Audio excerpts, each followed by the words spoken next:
Alright, good morning, good morning, good morning po sa inyong lahat mga kababayan. Batang Maynila to, Ito po, niloloko na naman tayo ni Bato de la Rosa, mga kababayan.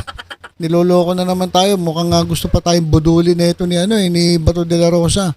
Mga kababayan, kasi sabi niya po, dito sa kanyang statement regarding sa impeachment ni Sara Duterte, sabi niya, ito yung latest mga kababayan, February 5, kahapon po. Anong isang araw, sabi ni Bato, alam naman natin itong impeachment is a political exercise.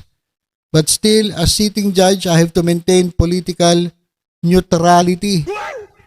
O sa ibang report nga, sabi niya siya ay magiging apolitical. Ibig sabihin, wala siyang side. Kumbaga, wala siyang kakampihang side. Niloloko mo kami, Bato de la Rosa, sa totoo lang. Alam mo, may maniniwala pa sa sinasabi mo?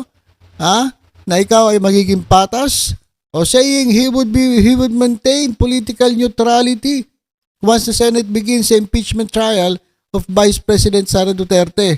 Anong pinagloloko mo? Kami pa lolokohin mo, Bato de la Rosa, na magiging patas siya. Nung isang araw lang, kailan ba to? Nung December 18 lang mga kababayan, 2024, birthday ko pa to. Sinabi mo, na kapag kami ni Senator Bongo ay hindi manalo next year, wala nang harang sa impeachment ni VP Sara Duterte.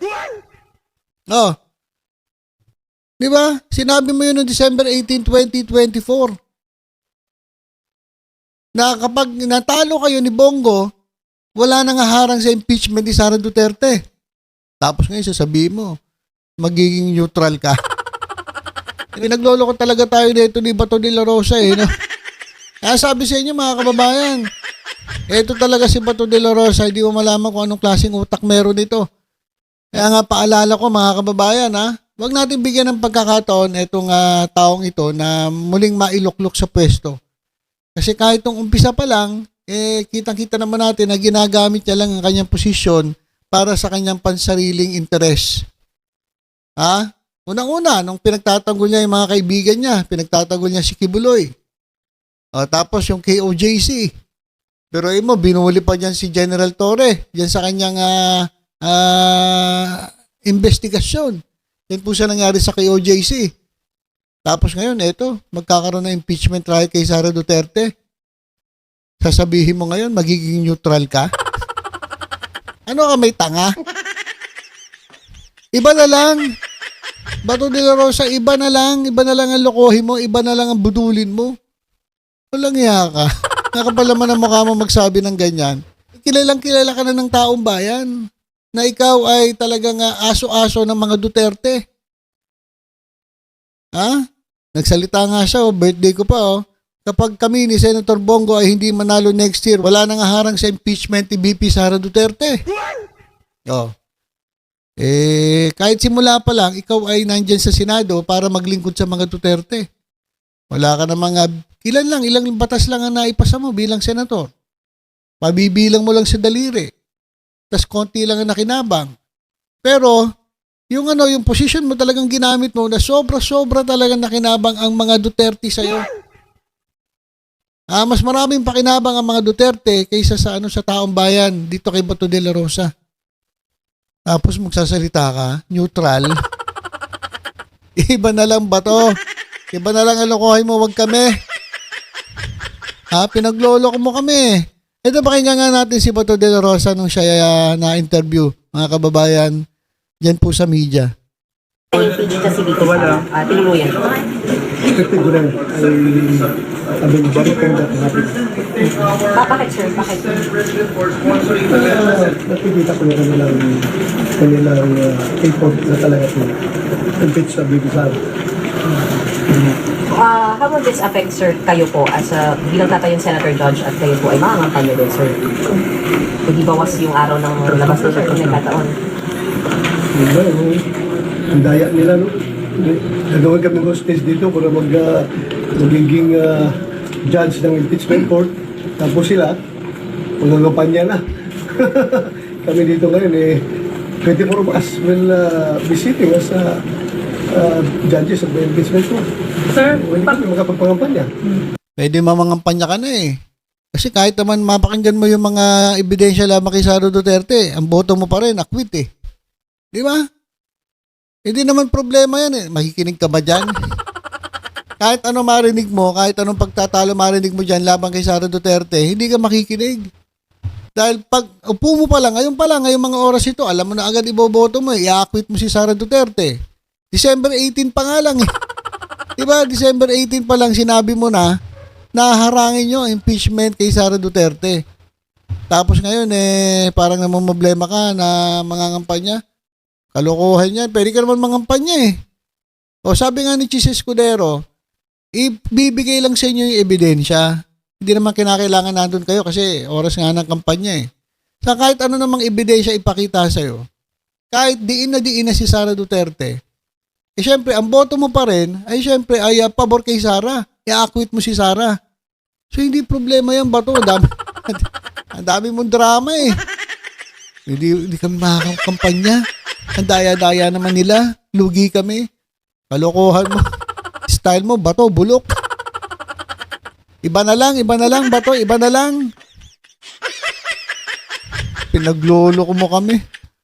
Senator, paano kayo magiging impartial kung, di ba, friends kayo, malapit kayo sa mga Duterte? Paano kayo tatayo as impeachment court? Yan, tinanong na siya. Sabi nung media, paano ka magiging impartial? Paano ka magiging patas? Kilalang kilala ka na ikaw ay malapit sa mga Duterte. Aso-aso ka nga ng mga Duterte. Ha? So, itong sinasabi ni Bato de la Rosa, kalokohan to.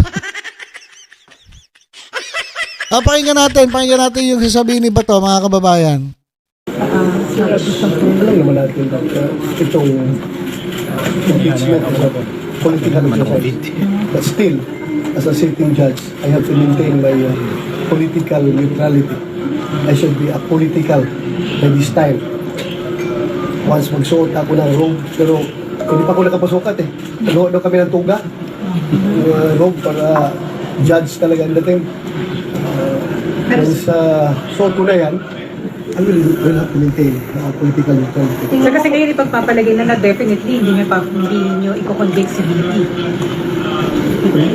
Bahala na kayo kung ano iniisip ninyo. Basta ako, I will maintain my political neutrality.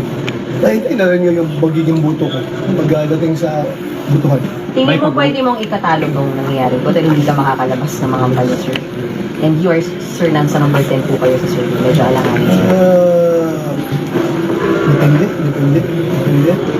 Nakamawa yung butante. Kawawa naman si Bato, hindi nagkapakampanya. Tulungan lang natin ito. Wala. Mamakaawa ka pa. Pabiktima ka pa, Bato? Na hindi ka nangangampanya ka, iboboto ka? Hindi. Wala nang maniniwala sa'yo, Bato de la Rosa. Tapos, panay panloloko nga, panay pambubudol sinasabi mo. Ano nga magiging impartial ka? Ano yung sinasabi mo na magiging patas ka? Pag suot mo yung robe, sasabihin mo, ano na? Ikaw ay magiging apolitical, wala kang sides na kakampihan, kalokohan. Kalokohan yan, iloloko mo kami, Bato de la Rosa eh. Ha? Iba na lang, Bato, iba na lang ilokohin mo, wag kami. Kilalang kilala ka namin, Mr. Puncher. Naku, Bato de la Rosa. Kaya mga kababayan, wag kayong magpapaloko dito kay Bato. Mukhang natututo na eh. Mukhang natututo na magsalita ng mga pambubudol. Gaya nung kanyang mga kasama, mga kababayan, si Senator Bato, ay Senator Bongo. Kumbaga tahimik eh, kaya lagi na doon sa sa top 12 eh. Si Bato medyo natututo na siguro in-advise ni Bongo na huwag ka masyadong halata. Huwag ka masyadong magpahalata na kampik-kampik ka dito sa mga Duterte. Matatalo ka niyan. Pero siguro sabi niya, ni Bongo, kaya ito si Bato de la Rosa medyo nag-iba na. Medyo meron siya mga apolitical, meron mga magiging neutral, meron neutralize. I-neutralize nyo yung mga ini-JK nyo. Pero yung magiging neutral ka, malabo pa sa sabaw ng pusityang Bato. Kalokohan, tanga lang ang maniniwala sa'yo, Bato de la Rosa, na magiging patas ka dahil kilala ka na ng taong bayan. kilalang kilala ka na ikaw ay Duterte. Kulang na nga lang magpalit ka ng apelyido eh. Gaya mo rin Duterte apelyido mo eh, dahil talagang ikaw ay sobrang sip-sip at higop. Pwede nga lang himurin mo ang puwet ng mga Duterte. Ganyan ka, ganyan si Bato de la Rosa. Kaya mga kababayan, muli ako nagpapaalala, huwag natin bigyan ng pagkakataon itong mapwestong muli sapagkat kagaya nung nakikita natin sa ngayon at noon pa, ginagamit niya lang ang kanyang posisyon para sa kanyang sariling pakinabang, sa kanyang sariling interes. Let us vote for those na talagang para sa tao at hindi yung pansariling kapakanan lang ang iniisip. Yung mga sinasabi ni Bato na magiging neutral siya pagdating ng impeachment ni Sara Duterte, kalokohan po yan.